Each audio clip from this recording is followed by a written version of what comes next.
More on standard deviation.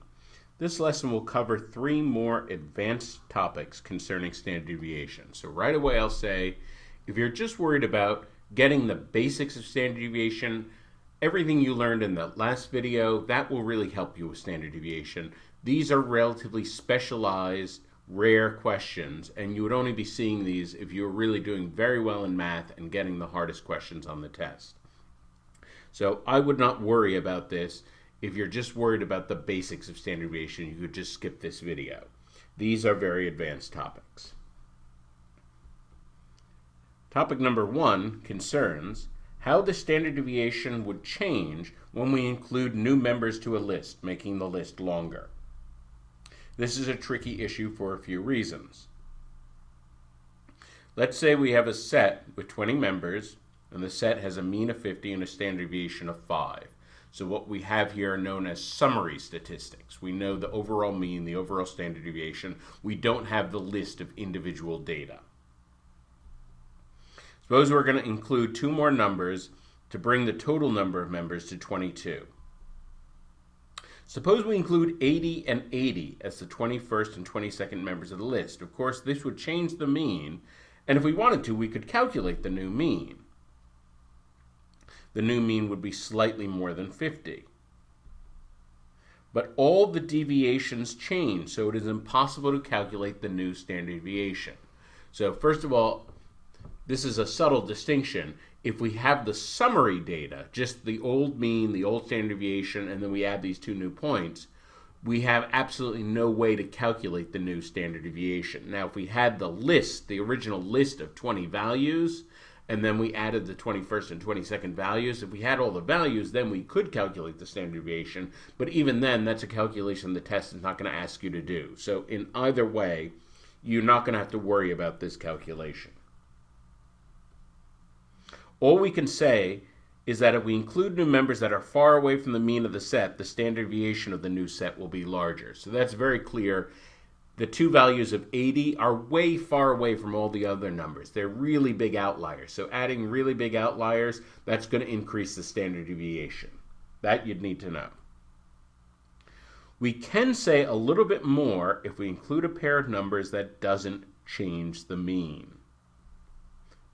If we include numbers that are equally spaced around the mean, so one is k units above the mean, one is k units below the mean, then we will not change the mean. So the deviations from the mean for all the numbers on the list will stay the same, and we can draw some more detailed conclusions about what the standard deviation will do.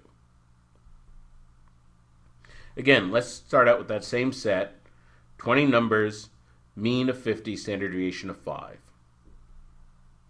Suppose we include 40 and 60 as our new members. So first thing to notice, 40 and 60, one is 10 above the mean, one is 10 below the mean. They're equally spaced around the mean. So that means they're not going to change the mean. So the mean of the new set is also 50. Well, right away, that's good. That means that none of the other deviations change. Now let's think about this. 40 and 60 each is a distance of 10 away from the mean. Well, the standard deviation is only 5. So these are much further from the mean. In fact, each one is 2 standard deviations away from the mean. Each one is further from the mean than the standard deviation. So adding bigger deviations than the standard deviation will increase the standard deviation of the list. Now, we're not going to have to actually calculate the new value of the standard deviation. It's just enough to realize that if we add 40 and 60 to this set, we're going to increase the standard deviation because we've added numbers that are further from the mean than the standard deviation. All right, reset. We start out with our set of 20. Now we're going to include 45 and 55. Once again, adding 2 numbers that are symmetrically spaced, 5 above, 5 below. So this is not going to change the mean. We're going to stick with the same mean, the mean of 50. And now we're adding 2 numbers that are exactly at the standard deviation on either side. One is 1 standard deviation above the mean, and the other is 1 standard deviation below the mean. Each one has a deviation from the mean exactly equal in size to the standard deviation. So that means they're not going to change the standard deviation at all. this new set will have exactly the same standard deviation as the old set. So the old standard deviation and the new standard deviation both equal 5. So this is the only time you'd need to know the new standard deviation, know the numerical value, because it stays the same. It's the same as the old numerical value. All right, reset back to the set of 20. Now suppose we include two numbers that are closer to the mean, say 47 and 53. Well, now we add two numbers, again, symmetrically spaced. One is 3 below the mean, 3 above the mean, so this will not change the mean. The mean will stay the same. And so now, notice that these have a separation of the mean that is less than the standard deviation. They are closer to the mean than the value of the standard deviation. And so that means they would decrease the standard deviation. Now, we don't need to be able to calculate the new standard deviation, but we need to recognize that the standard deviation would decrease if we added these two numbers. Now, we might get curious, what pair of numbers could we include that would most decrease the standard deviation? Well, we'd have to include a pair with the smallest possible distance from the mean. The smallest possible distance from the mean, of course, is 0.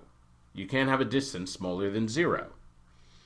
If the two new members of the set we include are 50 and 50, these two members each have a distance of 0 from the mean, so they decrease the standard deviation the most. Of all possible pairs of new members we can include in a set, including two new members equal to the mean of the set, is the pair that would decrease the standard deviation the most. The test likes to ask about that idea. So here we go. You can see we've added those 2 points right at the mean. They're going to have deviations of 0. And so if you think of the list of deviations, putting 2 more zeros on that list, that decreases the standard deviation. And once again, we don't need to be able to calculate this new standard deviation, but we just need to recognize that it has decreased the most.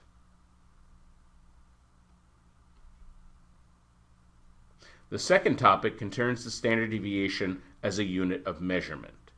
Well, what do I mean by this? In very large sets, for example, populations of countries or everyone who takes the SAT, some kind of gigantic set like that, we may want to specify the position of an individual with respect to the population. If we are told that the mean of a certain set is 50 and somebody's score is 60, what exactly does that mean? Yes, that score of 60 is above the mean. Is this just something kind of mildly above the mean, or is this a really, really impressive score far above the mean? Well, think about it this way. If the mean is 50 and the standard deviation is 20, then 60 is above the mean. It's half a standard deviation above the mean, but presumably many numbers are going to be higher than that. It would not be unusual in a set to have numbers that are as far as a standard deviation away from the mean or even further. So we'd certainly expect that there be some numbers that are 1 standard deviation above the mean, maybe even 1.5 standard deviations above the mean. So we'd expect scores of 70 and 80.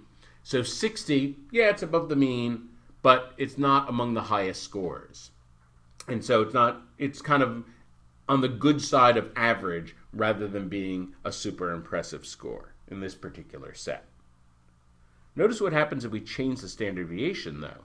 By contrast, if the mean is 50 and the standard deviation is 2, then 60 is very, very far above the average. Because it's the standard deviation that tells us how meaningful a certain separation from the mean is, mathematicians generally use the standard deviation of any set as a unit of measurement within that set. If this individual is 10 units above the mean and the standard deviation is 2, then this individual is 5 standard deviations above the mean.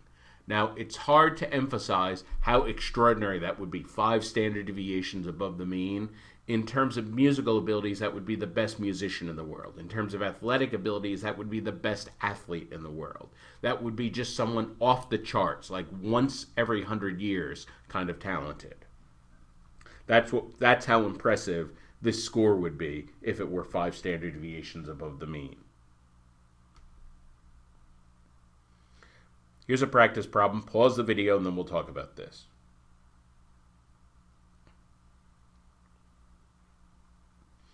On a certain test, the score had a mean of 300 and a standard deviation of 25. If John scored 3 standard deviations above the mean, what was John's score? Well, the mean is 300, and he scored 3 25s above 300. Well, that would be 300 plus 75, which is 375. So it turns out a question like this actually involves a very, very simple calculation. You just have to be not intimidated by the question itself. The final topic, very advanced, concerns the actual calculation of standard deviation. The test will not, repeat, not ask you to calculate the standard deviation of the list from scratch. But on a very advanced question, it could ask about some detail, some concept related to the details of this calculation. Here are the steps in the calculation. So first of all, we start with a list of numbers. We have to find the mean. As we said, we subtract the mean, and this creates a second list, the list of deviations. Then we're going to take that list of deviations, some are positive, some are negative, we're going to square that list. So that will be a list of squared deviations, a third list. That list will be all positive numbers because we've squared them. Now we're going to take an average of this third list, the average squared deviation. And that number is actually called the variance. Once we have the variance, we're going to take a square root, and this is the standard deviation. Okay, so now we'll do a sample calculation. We'll start with a very simple list, just the integers from 1 to 9. So this is a nice symmetrical, evenly spaced list. Of course, the number in the middle, 5, that would be both the mean and the median of this list. So we have the mean, so it's easy to figure out the deviations. To get the list of deviations, I'm just going to take list number 1 and subtract 5 from every number on the list. So 5, of course, has a deviation of 0. The numbers less than 5 have negative deviations. The numbers bigger than 5 have positive deviations. That's the second list. Now to get the third list, we just square everything. So those are the squares. Notice 0 squared is 0. Everything else is positive. So now we have the list of the squared deviations. Now we average that third list. The average of that third list is something called the variance. So the variance, the average of that list happens to be 20 over 3. That's the variance, and that is the variance of the first list. The first list has a variance of 20 over 3. To find the standard deviation, we take the square root of the variance. So we could write it in radical form. We could simplify that radical if we wanted to. Typically, the standard deviation is just written as a decimal. So we'll write it in a decimal form. So notice that what we found here, 2.582, this is the standard deviation of the list from 1 to 9. And also, because of what we learned in the last video, this would be the standard deviation of any 9 consecutive integers. So any 9 consecutive integers at all would have a standard deviation of 2.582. That is the entire calculation for standard deviation in all its gory detail. The test will not ask you to repeat that entire procedure. Conceivably, on the very hardest quant problems, it could present some part of that procedure, could ask about some detail.